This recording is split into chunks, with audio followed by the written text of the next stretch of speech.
Good morning, January 2. Well, you can kind of see here what we've been doing all morning. We usually just try to give the horses enough water to get them through the night. And over time that begins to back up. Before you know it, you've got a barrel solid full of ice. So that's what we've been doing this morning, trying to get barrels thawed out and get water to all the animals. They were all thirsty this morning. It must have froze up pretty early yesterday evening, last night. Even the old rooster's cold. But we're going to probably just kind of do that here this morning. I need to go check the gas pressure.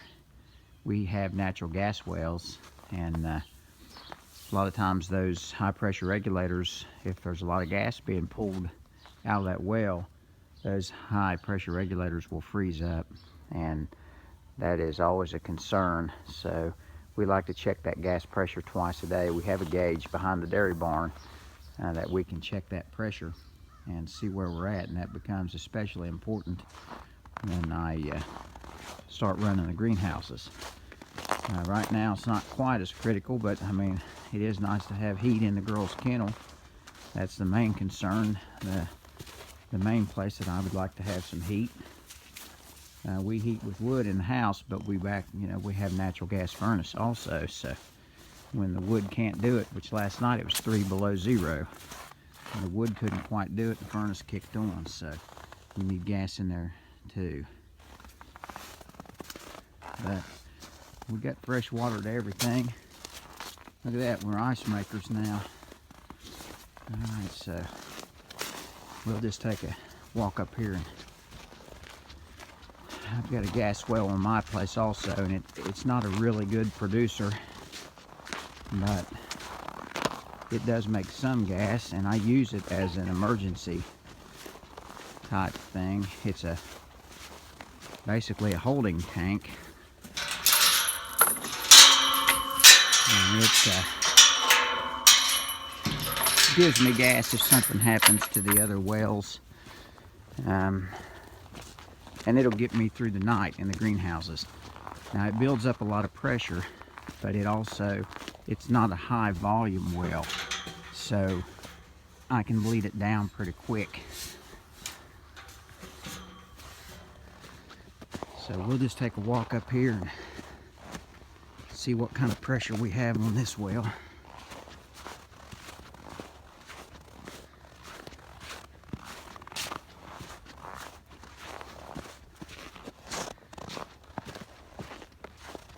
Coldest night since February of 2015.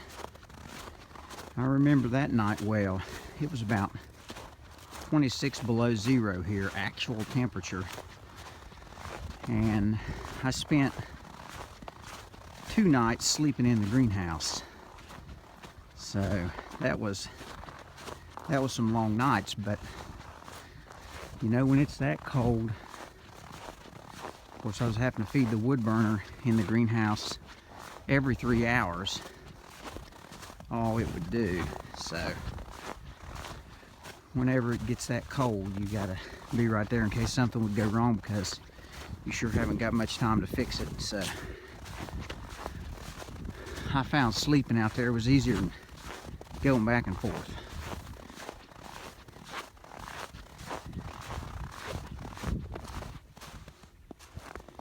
There's a real good chance, I guess that's deer tracks. Nope, I believe that's coyote tracks, possibly. Right through there. I believe it's deer. We have a little problem here with the coyotes, but we've been fortunate. My mother lost some goats one time, and that's about as bad as it's gotten here. There's our gas well. We are registered with the state of Ohio for this well. We are the owner. I only wish it produced more. Wouldn't free gas in a greenhouse be nice? That ain't gonna happen. All right, right there's the gauge. and it's reading almost 300 pounds of pressure. So we have the gas coming out of here and the 300 pounds of pressure there, and then it goes into a kind of a high pressure regulator that cuts it way down so that it can then enter a plastic line which goes to a low pressure regulator which cuts it down to ounces. It only takes ounces to run a house. So, but this is my backup system, and many times it's saved me. Something happens at one of the other wells, because we've got plastic lines that run for a mile or more, and that's a lot of area for something to go wrong. So I use this well as a safety precaution, and when the other ones kick off, this one automatically kicks in, and it will run everything I have for a night. But it really goes down fast, because the greenhouses, if you would count up every furnace in every greenhouse, I'm running about 1 million BTUs on a cold night. So, man, it takes a lot of gas to supply that.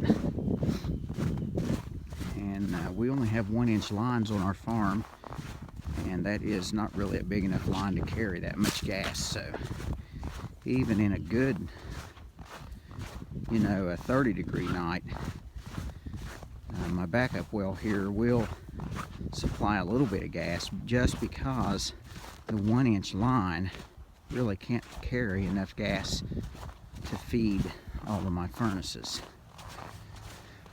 And I have other forms of heat, and I'm going to do a video on that, because I think that is so important, especially if you're trying to make a living in this business, is to have more than one form of heat in every greenhouse.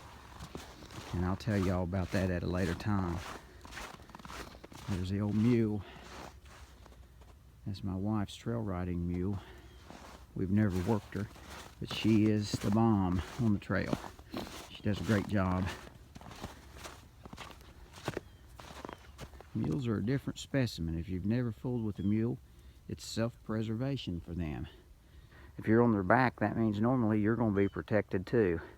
They will not do anything stupid. That's old Sadie. She's about closing in on 20 years old, I guess.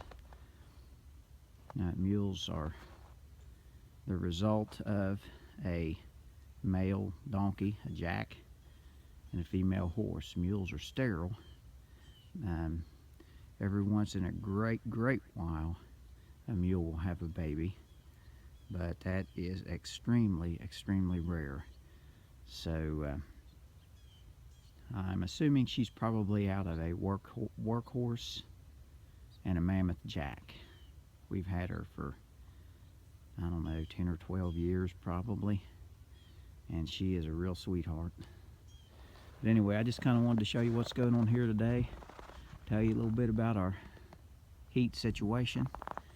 Man, it's not real exciting around here right now, just keeping things fed and watered and staying warm, and I know all you guys are too. It's all over the country right now. But thank y'all for watching. We'll catch up to you on the next video.